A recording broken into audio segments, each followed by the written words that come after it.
ካሌብ ከሉሊት እግር ስር ተንበርክኮ ታገቢኛለሽ ወይ የሚለውን ጥያቄ ለማቅረብ መጀመሪያ ከሷ ጋር ሄዶ አይንሽን ጨፍኝ ብሎ ካስደነገጣት በኋላ ምን ተፈጥሮ ነው ምን ሆነህ ነው ብላ ትጠይቀዋለች። እሱም ችግር የለውም በኋላ እነግርሻለሁ ብቻ አይንሽን ጨፍኝ ብሎ አይኗን ከጨፈነች በኋላ በርከክ ብሎ የታገቢኛለሽ ጥያቄ ያቀርብላታል። ከዛም እንደዛ ካቀረበላት በኋላ ሉሊት አይንሽን ክፈች ሲላት ቀለበቱን ይዞ ከእግሯ ስር ተንበርክኳል። እሷም ደነገጠችና ትንሽ ወደ ኋላ ፈግፈግ ብላ ከቆመች በኋላ ካሌብ ምን እያደረክ ነው? ምን እያሰብክ ነው ያለው ስትለው ሉሊት እኔ ካንቺ ተለይቼ መኖር አልችልም፣ ካንቺ ርቄ መኖር አልችልም፣ አንቺንም ማጣት አልፈልግም።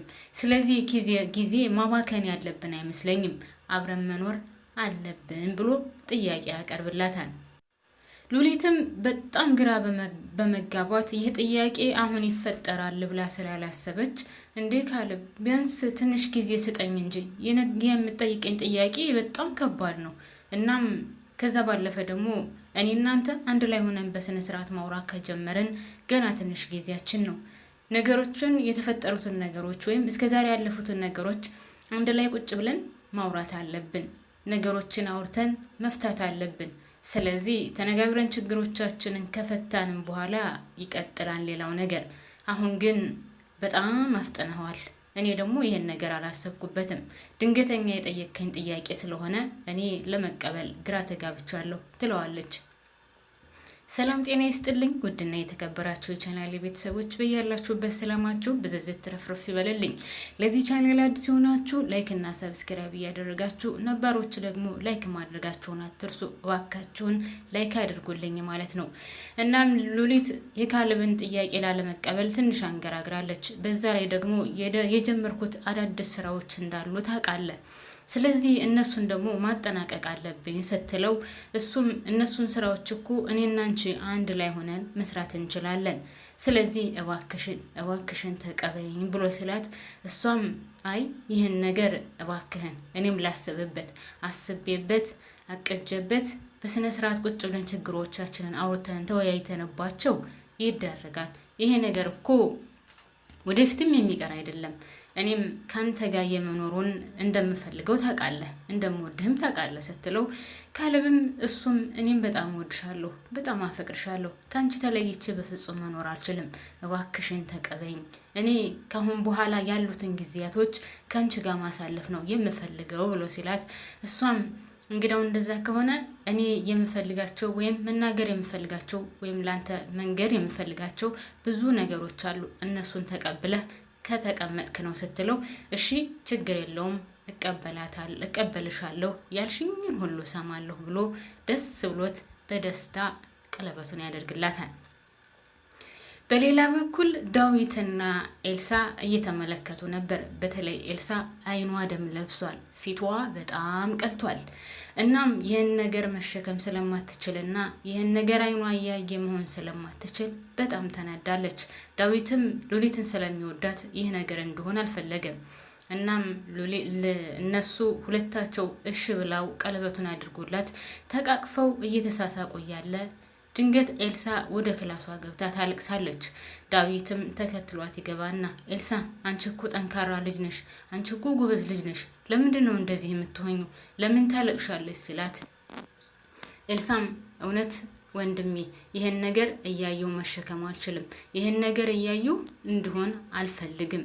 እኔ ካሌብን ወደዋለሁ፣ አፈቅረዋለሁ፣ እሱን ተለይቼ መኖር አልችልም፣ እባክህን ወንድሜን እሱን ተለይቼ መኖር አልችልም ስትለው ዳዊትም ጠጋ ብሎ እንዴ ምን እየሆንሽ ነው ያለሽው? ቀላል ነገር እኮ ነው። በቃ እነሱ ሁለታቸው ያደረጉትን ነገር እያየሽ ነው። ስለዚህ በቃ ሁለታቸው ይዋደዳሉ።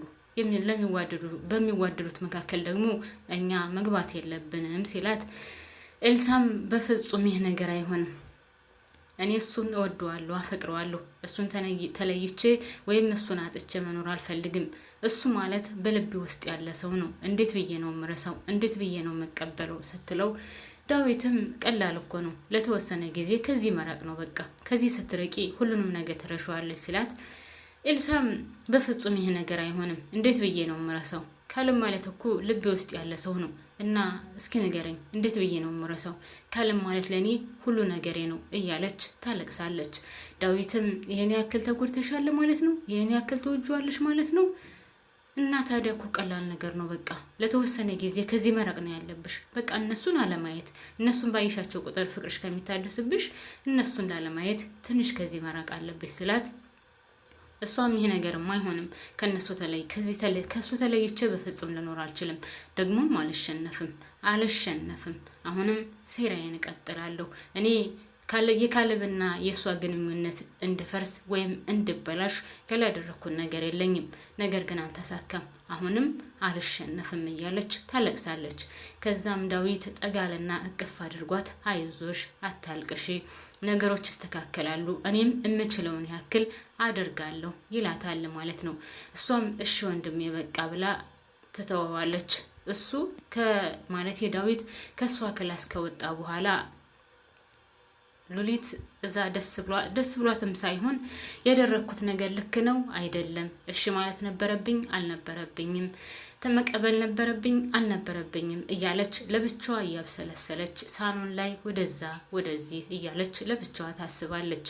ብቻዋን ቁጭ ብላም ታወራለች። ከዛ ዳዊት መጥቶ እንዴ ሉሊት ምን ሆነሽ ነው?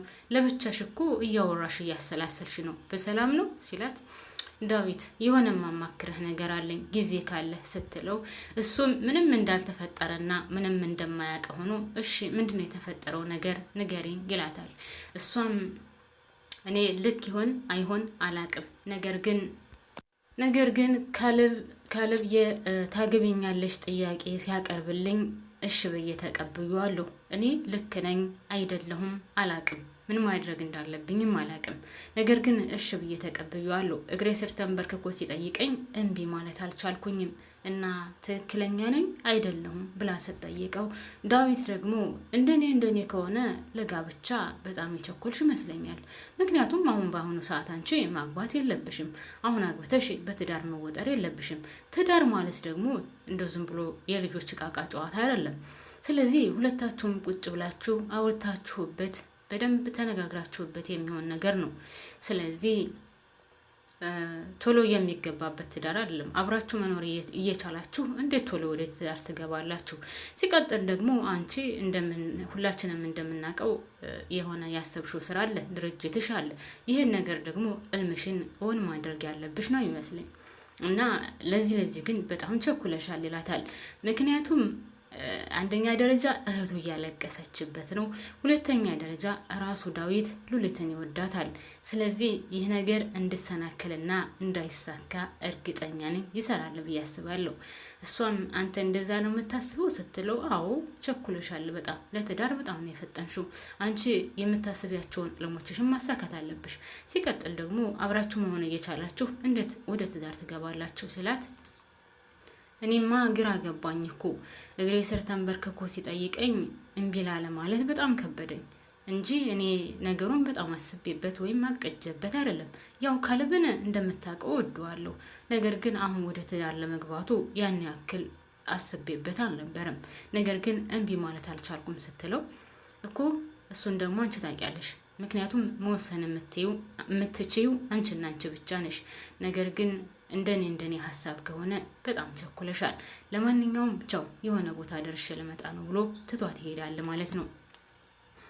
እሱ ትቷት ሲሄድ እሷም ለብቻዋ ቁጭ ብላ እያሰላሰለች እያለ ድንገት ኤልሳ ትመጣና ሉሊት ያደረግሽው ነገር በፍጹም ልክ አይደለም፣ ተሳስተሻል። እንዴት እንደዚህ ታደርጊያለሽ?